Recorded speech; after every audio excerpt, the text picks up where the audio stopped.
गरीबों के पसीने की जो कमाई खा गए वो अपनी आबरू को खाक में मिला गए। किसानों के निवालों पर डाला जिन्होंने डाका, अब कानून के जद में वो अपराधी आ गए। नमस्कार, मैं चंद्र प्रकाश साहू हूँ और आप देखना शुरू कर चुके हैं लोक विचार। इस वक्त हमारी टीम मौजूद है इस पीला सोना के पास में। ये किसानों की काढ़ी कमाई है। किसानों की धूप, बरसात, ठंडी में मेहनत करते हैं और वो पीला सोना उगाते हैं, अनाज उगाते हैं। इस अनाज से 2 जून की पेट भरता है। इस अनाज के पास में मौजूद है। ये देख रहे भंडारण काफी बड़ा सा दिख रहा होगा। अब ये धान, इसी धान के खातिर, इसी चावल के लिए हर आदमी 2 वक्त के लिए ही दुनिया भर का हर काम करता है। और इसी धान में शासन ने घोटाले बड़े बड़े करा दिए। विधानसभा में लगातार पिछले वर्ष भी धान की घोटाले गूंजी थी और इस बार भी फिर देखा जाए धान का मामला सामने आ चुका है। नमस्कार, मैं चंद्र प्रकाश साहू हूँ और देखना शुरू कर चुके हैं लोक विचार। हमारी टीम इस वक्त मौजूद है सूरजपुर जिले के प्रेमनगर विकासखंड के ग्राम पंचायत उमेशरपुर में, जो उमेशरपुर का आदिम जाति सेवा सहकारी समिति है, यहाँ मौजूद है। यहाँ पर वर्ष 25-26 में जब धान की जो खरीदी स्टार्ट हुई थी, यहाँ पर के जो प्रभारी थे वो ठाकुर सिंह को बनाया गया था, जो कि ठाकुर मरावी, जो कि सहायक समिति प्रबंधक यहाँ पर जो अपराध दर्ज हुआ है जो थाने में, उसके हिसाब से ये ठाकुर मरावी जो यहाँ के सहायक प्रबंधक यहाँ पर के प्रबंधक हैं और प्रभारी भी धान के उन्हीं को बनाया गया था। प्रशासन ने इस बार जो है किसी अदर व्यक्ति को खरीदी प्रभारी नहीं बनाया था। बड़ी चूक होती यहाँ पर। अब देखिए कि यहाँ पर ये होता है कि 25-26 में जब यहाँ पर खरीदी हो रही थी, जो धान उठाव होना है, यहाँ पर होता ये है, आइए, होता इसमें ये है कि धान में बड़े पैमाने में देखिए अनियमितता हो जाता है इसमें।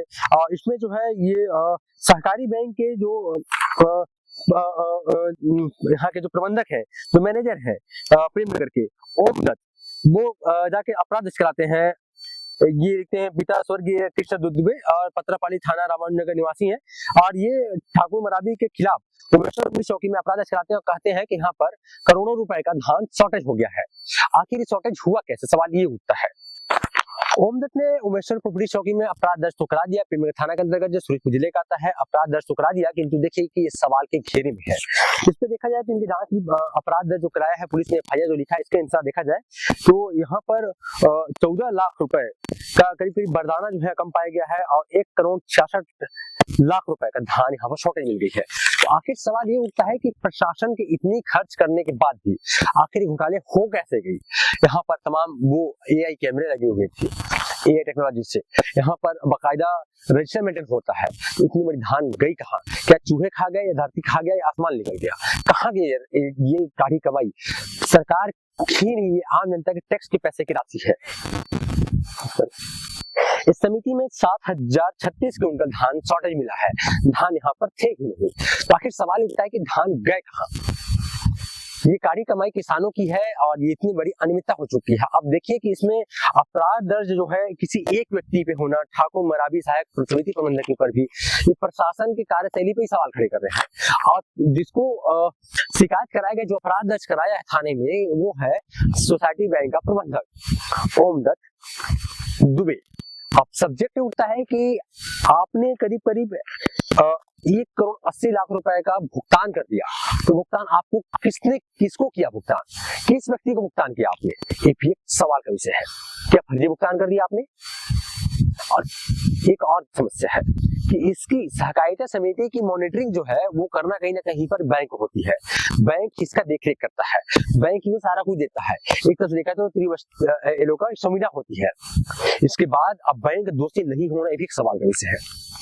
अब सवाल उठता है कि यहाँ पर करीब 6 से 7 कर्मचारी यहाँ पर कार्यरत थे, जो कि यहाँ पर कई कर्मचारी जैसे कि यहाँ पर देखा जाए तो मुख्य जिम्मेदार 2 की मान सकता हूँ मैं, 3 को मान सकता हूँ मैं मेरे नजरिए से। एक तो संचालक मंडल का अध्यक्ष, जो कि शंकर सिंह अध्यक्ष है, वो भी नमना आसपास का रहने वाला कहीं का है।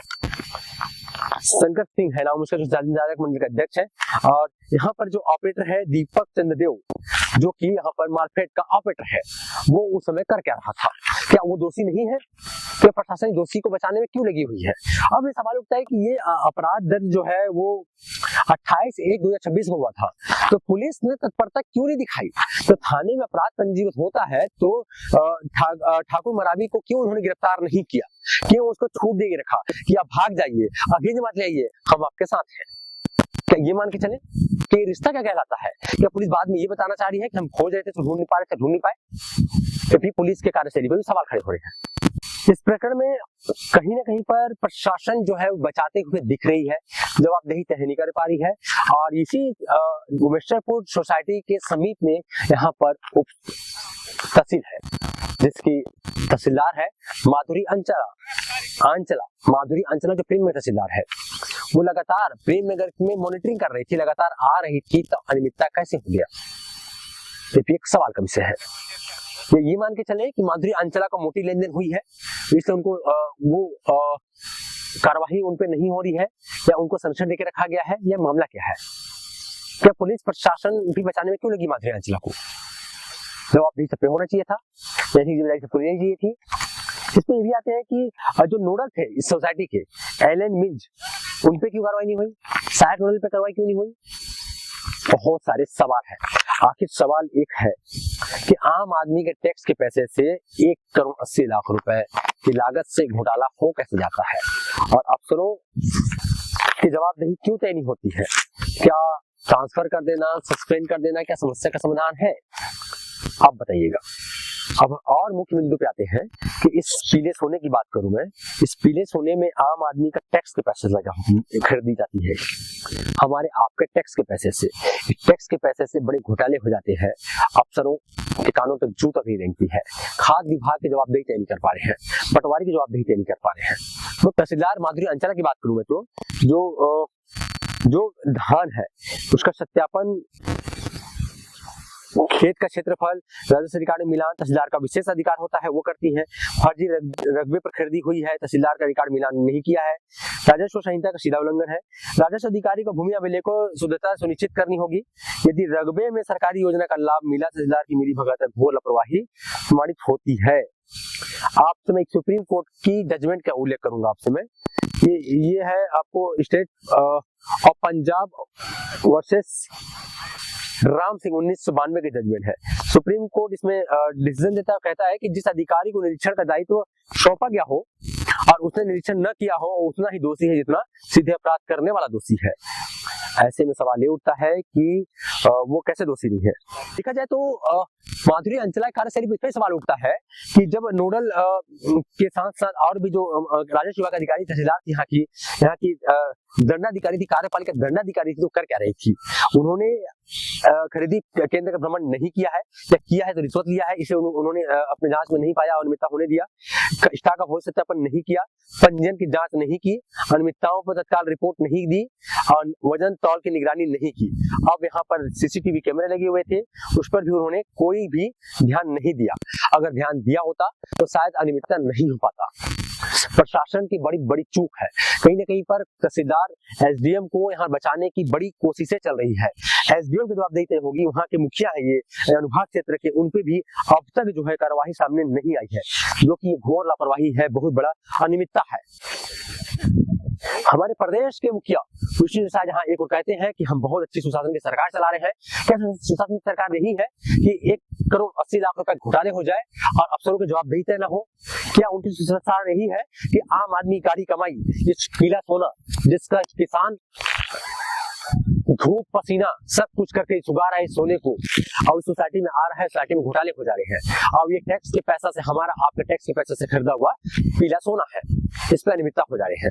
और जबकि जवाबदेही तय, देखिए जवाबदेही किसी पे तय नहीं हो पा रही है, केवल एक पे FIR करके किसी से किया जा रहा है। जबकि सोसाइटी में जितने कर्मचारी थे, खासकर ऑपरेटर, वहाँ पे संचालक मंडल, वहाँ के नोडल और राजस्व विभाग के तहसीलदार, पटवारी सभी दोषी है इस मामले में, मगर सभी पे देखिए कार्रवाई नहीं हुई है। यहाँ पर पुलिस की भी कार्यशैली में सवाल खड़े हो रहे हैं और प्रशासन की कार्यशैली पे भी सवाल खड़े हो रहे हैं। और सवाल खड़े यहाँ पर ये भी हो रहे हैं कि जब इतनी बड़ी घोटाले हो रही थी तो अफसर क्या कर रहे थे, एसडीएम तहसीलदार क्या कर रहे थे, खाद्य विभाग क्या कर रहा था?